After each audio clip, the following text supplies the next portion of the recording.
नमस्कार दोस्तों। मैंने एक YouTube वीडियो में देखा कि एक भाई बहुत ही अच्छा मूर्ति बनाते हैं, वो भी सेम टू सेम। इसलिए मैंने सोचा कि इसके बारे में वीडियो बना दूँ।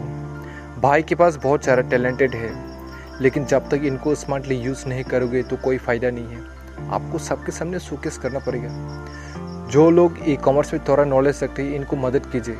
आप लोग फ्लिपकार्ट, अमेजन जैसे प्लेटफॉर्म में लीज कर सकते हैं।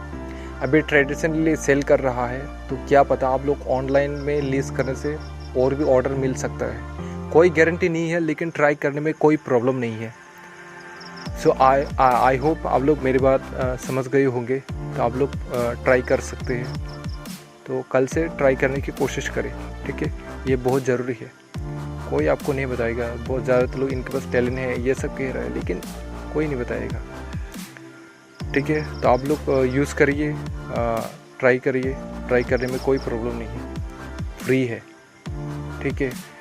मैंने भी देखा है कि वो बहुत ही अच्छा मूर्ति बनाते हैं, ठीक है। स्पेशली मैंने